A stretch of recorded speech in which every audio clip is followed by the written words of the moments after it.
And we're back for another Fridays with Fidelman. I'm Cheryl Fidelman, the Conscious Codependence Coach.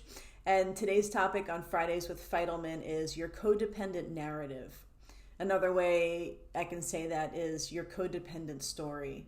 And this encompasses all of your behaviors, habits, codependent tendencies that have been running the show up until now, or at least in your history, that have been framing your relationships and the context or matrix of your life in general. So, all right, your codependent narrative. Please like or subscribe to my channel. Keep the comments coming, and here we go. All right, your codependent narrative. This is one of the most important pieces in my work that we take time to investigate and discover. What is the narrative that you're living inside of? What is the codependent narrative? And that codependent narrative is not being told by you. My codependent narrative is not being told by me. It's being told by our inner punisher. And I'm going to link my description to my distinction or theory around the inner punisher below. It's being told by your inner punisher, and it's being played out by your traumatic identity. And I'll put a link to my video on traumatic identity as well. And I just want to be clear, a little disclaimer here, that I'm not saying that we're not responsible for our actions. I'm not saying it's your traumatic identity, it's not you, so you're not responsible. That's not what I'm saying. I want to be clear that that's not what I'm saying. That we get to be responsible for everything that we're acting out and playing out. We get to be responsible for our reactions, our interpretations, how we are bending and interpreting the world to validate or satisfy this codependent narrative. And we can be even more responsible the more we recover. So our codependent narrative is being told by our inner punisher and played out by our traumatic identity. And what I mean by that is, we've heard this so many times in the healing world, right? Like, what's your story? Or change your story, or write a new story, right? Or who are you in the play of your life? Or what's that Shakespeare quote? All the world's a play and the men and women are merely players. So it's almost like if our life is a play and you are the lead character in the play, then you are casting the roles. And when it comes to the point of view of codependence, I'll use myself as example.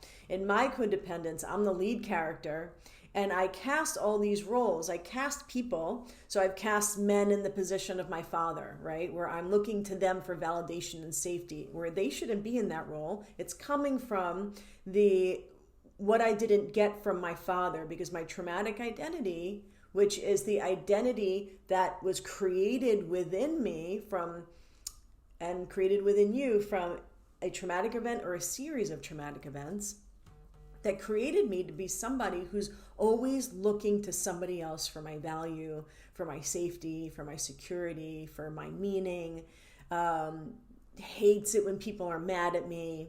A lot of my narrative has to do with feeling less than, not even just feeling worthy. And you may have heard me say this in my videos in the past, where my worthiness is not even that I'm not worthy. It's like I have no worth. Like I'm less worthy than anything with a pulse. Like that's how deep and low my traumatic identity and my inner punisher tell me that I am, that I'm that low on the worth level. And so this is a big part of my codependent narrative, that since my inner punisher has told me earlier on in my codependence recovery, and by the way, it still tells me that. And so my work is not necessarily about completely disappearing these voices in your brain, completely disappearing the inner punisher, but we develop a relationship to how we listen to that inner punisher. We dissolve believing the inner punisher, and we recreate our relationship with it. So a lot of these codependent habits are so automatic. People come to me and they're like, I notice I'm codependent. I'm finally becoming aware of it. I can't stop because it's so automatic. It's so automatic because the trauma that has created your codependence is embedded in your nervous system, and you're still operating as that traumatic identity. It's not you, it's your traumatic identity. It's not you telling your narrative and living inside of the play of the narrative that has been created. It's your inner punisher telling that story. But up until we have some sort of awakening, we believe it. Like, I believed that I had such low value, and it wasn't even like I was consciously thinking it. It was just the water that I was swimming in. It was just the reality. I was in that story. And I think it's important to point out that as we move through our healing, our awakening, or from the point of view of my work, our conscious codependence recovery, the story becomes more clear in retrospect. Because, like I said, if sometimes we're aware of some of it while we're in it, but the more we come out of it and pop out of it, the more we notice of it in retrospect. And I'll share a little bit more of mine that I still notice is it wants to run the show so bad. It wants to run my life so bad. It wants to be my narrator so bad. But with all my recovery and all of my practices, it's like I'm keeping it at bay as much as I can so that I can emerge as my true self in the driver's seat, which is happening. And the narrative was just like, rules don't apply to me, and so I don't have to follow any rules. And by not following any rules, I really identified as this sort of outsider, off the map, off the grid, too cool to follow the rules, but also it showed up as too cool to follow the rules, but really underneath it was, I just feel better in complete and utter disassociation. I don't want to be affected. My childhood home was so loud and so intense, and in retrospect, I developed this like separation, this desensitization,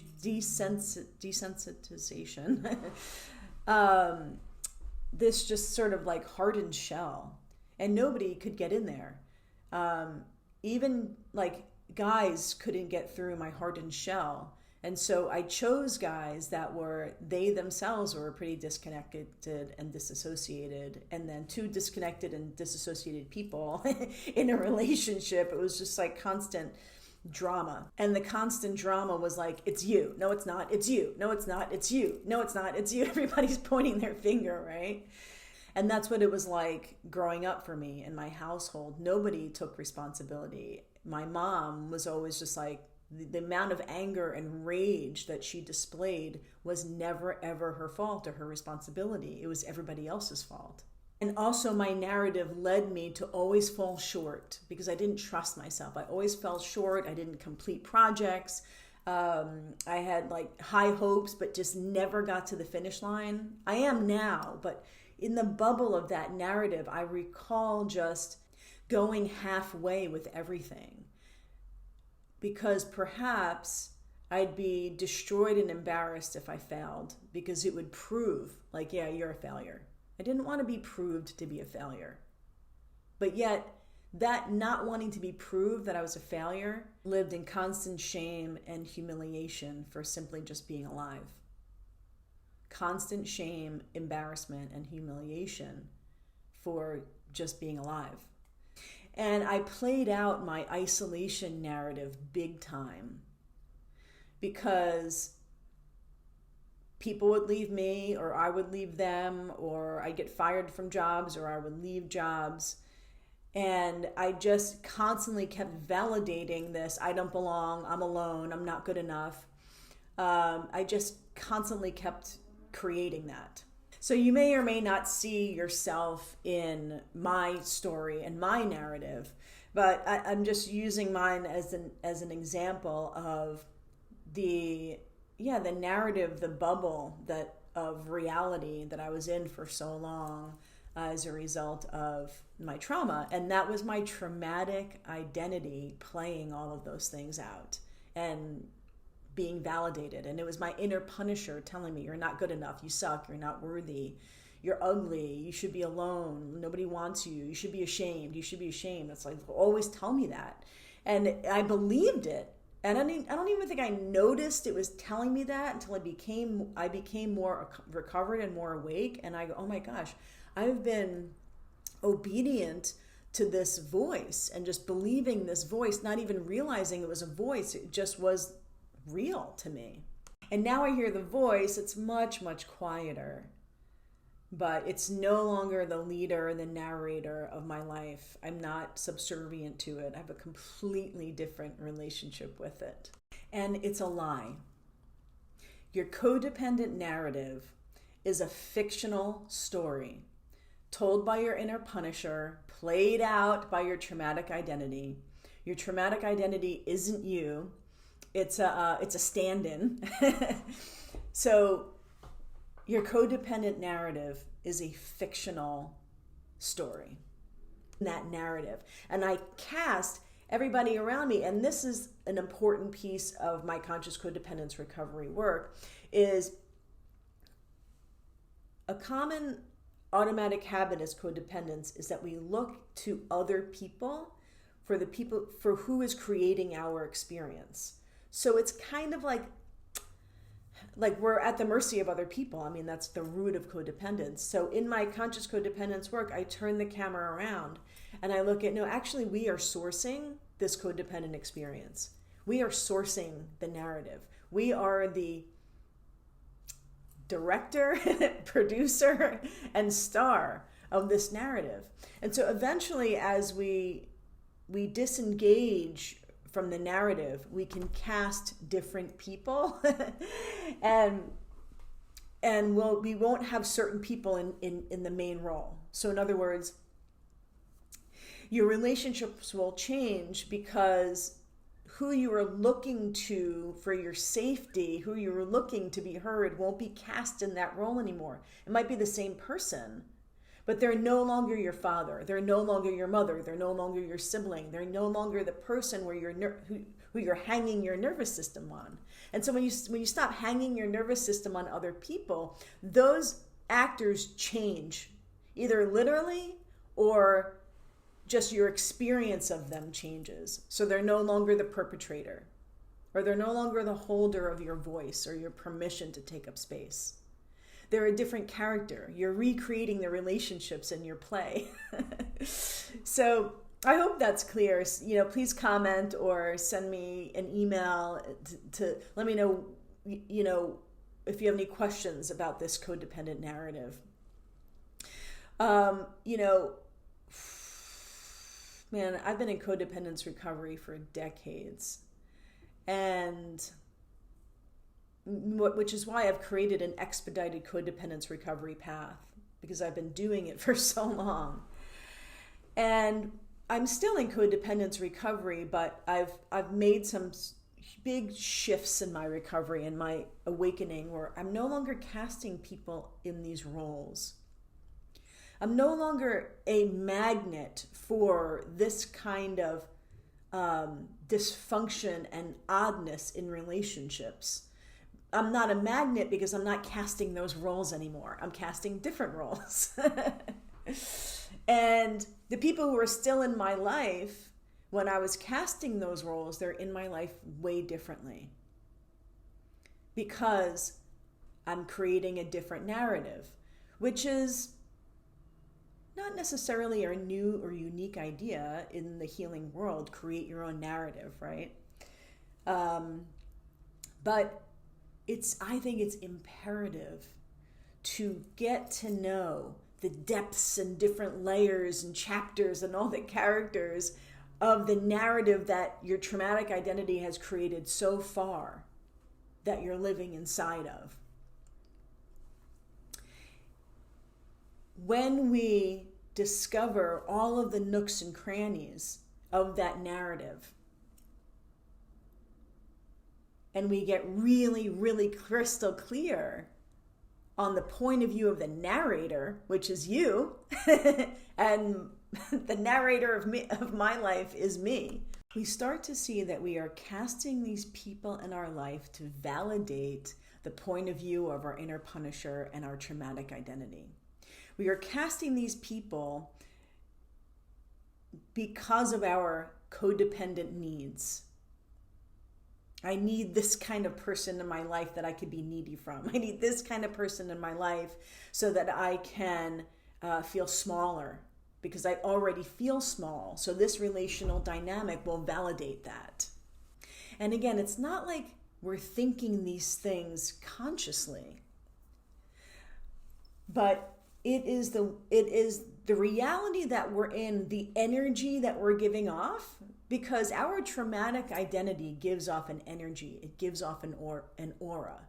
And everybody's does. Not like everybody knows or can read exactly what your traumatic identity is, but we magnetize people from the energy that we're putting out. And we create relational dynamics from the energy that we're putting out. And so does everybody else. So it's like our narrative, our context, our paradigm is magnetizing people to play the roles of the story that we're living in. And then everybody else has their own story too, and you're a player in other people's narratives. And this is an interesting piece from the point of view of my work, where codependence and narcissism kind of, overlap a little bit. Because as codependents, it's easy for us to think that we're the only ones we're at the mercy of everybody else. Nobody hears us, nobody sees us, nobody understands us. We take up the amount of space that other people allow us to take up. It's hard for us to make decisions, so we sometimes lean towards more dominant people who are decision makers, because we don't have much of an inner compass, so we lean on their direction and inner compass, and then oftentimes build resentment because we don't really like the way that they're directing us, but we're subservient to it anyway. For a lot of us codependents, until we're further along in our awakening and our codependence recovery, we're unaware of how our codependence impacts other people. We're unaware that we are actually creating the dysfunctional dynamic just as much as the other person is creating it. We're playing out the narrative or the story of our childhood. We're playing the character, the identity of the character, the traumatic identity of the character within us that was developed to survive our first holding environment with our parents or guardians. We are still, for a lot of us, are still playing that character and transferring that story, that play in our home or first environment that we lived in. We're transferring that play into our current life. And as we move through our conscious codependence recovery and our traumatic identity is less in the driver's seat, our true nature is more in the driver's seat, then we start to learn, well, what is this character? Who am I if I'm not my traumatic identity? And who am I casting in my life when I have the experience of actually feeling safety and trust and innocence and purity and curiosity with people? Who are you then as the leader of your narrative? Who are you casting? And then what is the overall story told from your true nature in your driver's seat? Wow, thanks so much for listening to my thoughts, theories, and rants on this. Our next free and monthly Conscious Codependence class will be next week, and we're going to be going over this, your codependent narrative. So if you have any questions about your codependent narrative, if you want to bring your codependent narrative to the class, so usually our free and monthly classes, we're discussing the previous Fridays with Fidelman. So yeah, the link to the free class is below and also in the email that you may have received with this video. Thanks again for considering my ideas, thoughts, theories, and rants. Happy Friday, happy healing, and life is now.